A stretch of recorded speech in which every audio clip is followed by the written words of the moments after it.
Iran और America के बीच जो ये सीज फायर का माहौल बना हुआ है, ये किसी भी पल एक बहुत बड़े धमाके में बदल सकता है। माहौल इतना गर्म है कि खाड़ी के देशों की सांसें अटकी हुई हैं।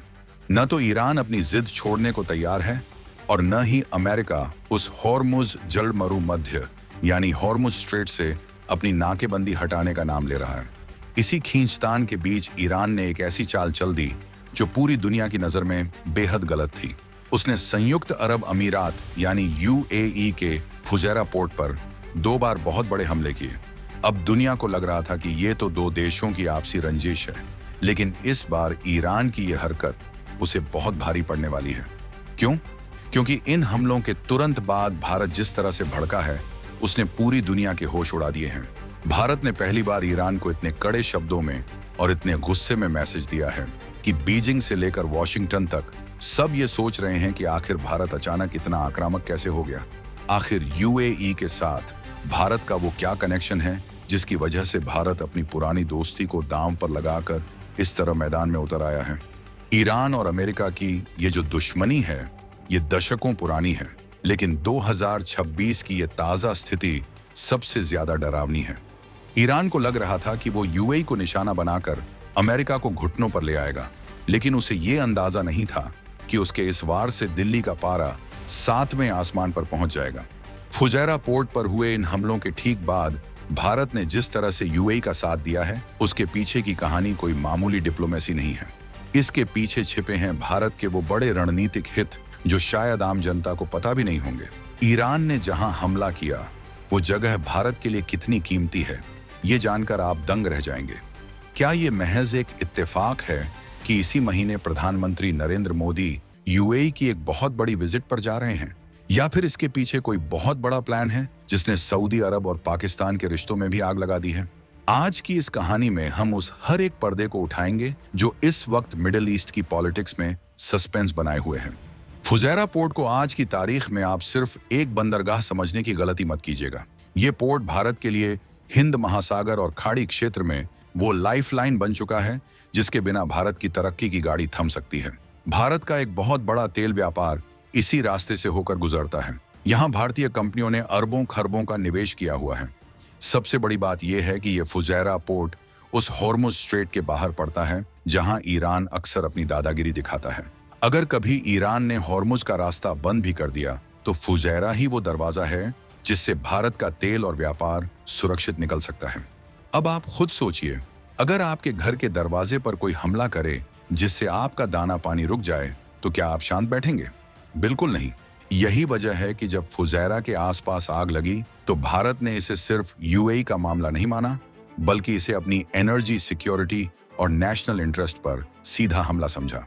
पिछले कुछ सालों में भारत और यूएई की दोस्ती सिर्फ हेलो हाय और तेल खरीदने तक नहीं रही है। ये दोस्ती अब डिफेंस, इंटेलिजेंस, टेक्नोलॉजी और समुद्र की रखवाली तक पहुंच चुकी है। आज यूएई उन चुनिंदा देशों की लिस्ट में सबसे ऊपर है जिनके साथ भारत अपनी सबसे गुप्त और बड़ी रणनीतिक साझेदारी कर रहा है। ईरान के इस हमले के बाद भारत के कड़े रुख ने यह साफ कर दिया है कि अब भारत चुपचाप तमाशा देखने वाला देश नहीं रहा। 2026 का भारत अपनी जरूरतों के लिए स्टैंड लेना जानता है। इस पूरे मामले में एक और बहुत तगड़ा ट्विस्ट है, और वो ट्विस्ट है सऊदी अरब, यूएई और पाकिस्तान का त्रिकोण।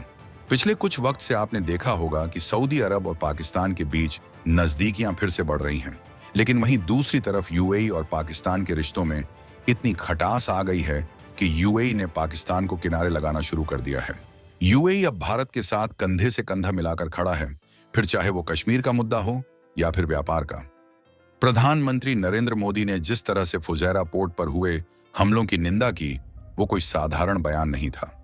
ये एक खुली चेतावनी थी कि समुद्र के रास्तों पर होने वाली ऐसी गुंडागर्दी भारत बर्दाश्त नहीं करेगा। इस हमले में 3 भारतीय नागरिक भी घायल हुए हैं, जिसने भारत के गुस्से में घी डालने का काम किया है। भारत के विदेश मंत्रालय ने तो साफ साफ कह दिया कि ईरान की यह हरकत बिल्कुल भी स्वीकार नहीं की जाएगी। अब सवाल ये उठता है कि आखिर ईरान ने फुजैरा को ही क्यों चुना? ईरान की क्या प्लानिंग थी? असल में ईरान एक सोची समझी रणनीति के तहत काम कर रहा था। फुजैरा पोर्ट ओमान की खाड़ी में है और ये उस चौक पॉइंट यानी हॉर्मुज स्ट्रेट से बाहर है।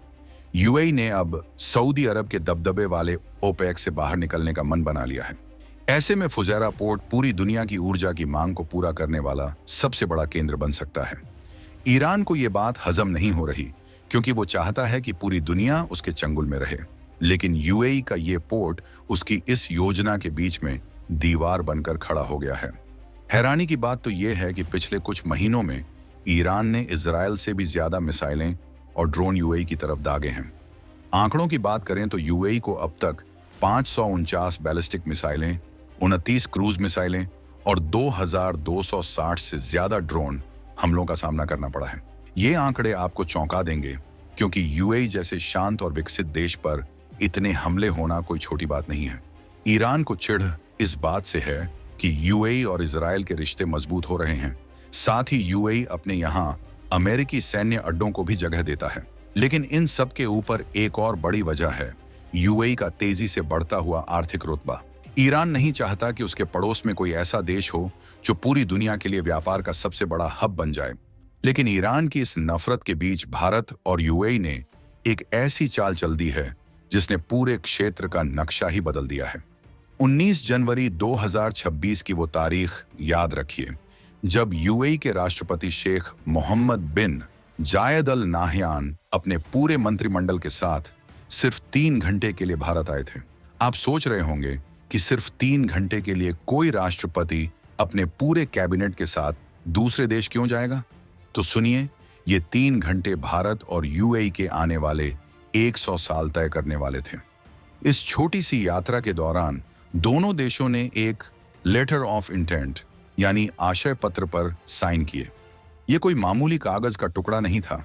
ये भारत और यूएई के बीच होने वाली एक बहुत बड़ी रणनीतिक रक्षा साझेदारी की नींव थी।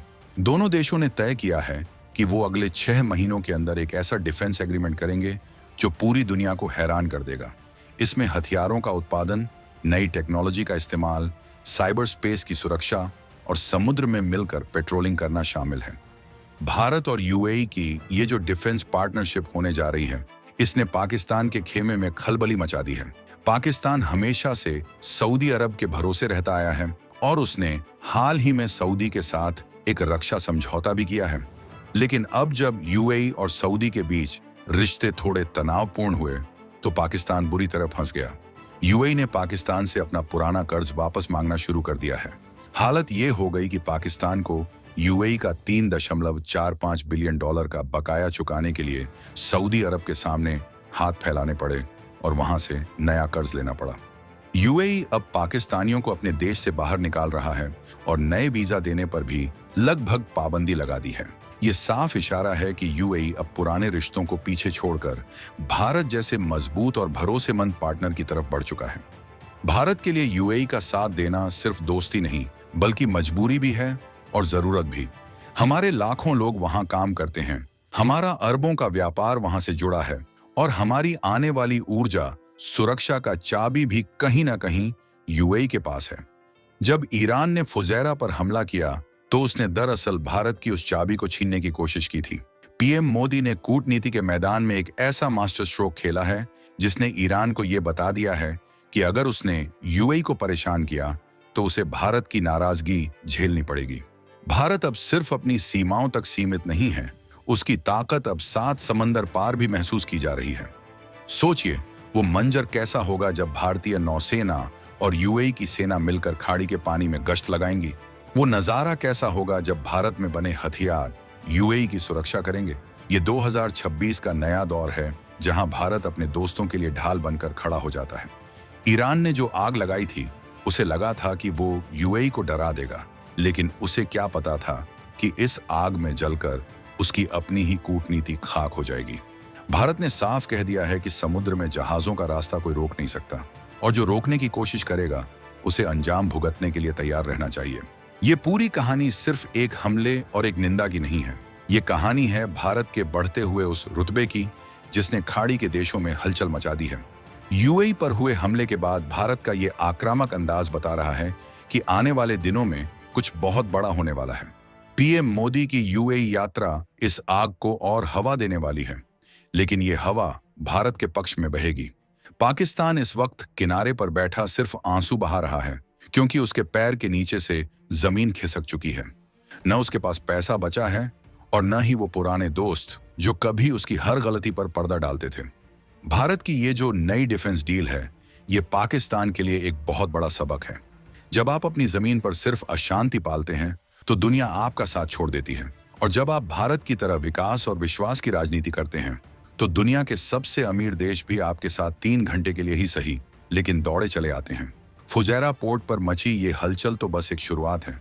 असली क्लाइमेक्स तो तब आएगा जब भारत और यूएई का ये रक्षा समझौता पूरी तरह से जमीन पर उतरेगा। तब खाड़ी का पानी भी गवाही देगा कि भारत अब विश्व गुरु बनने की राह पर कितना आगे निकल चुका है।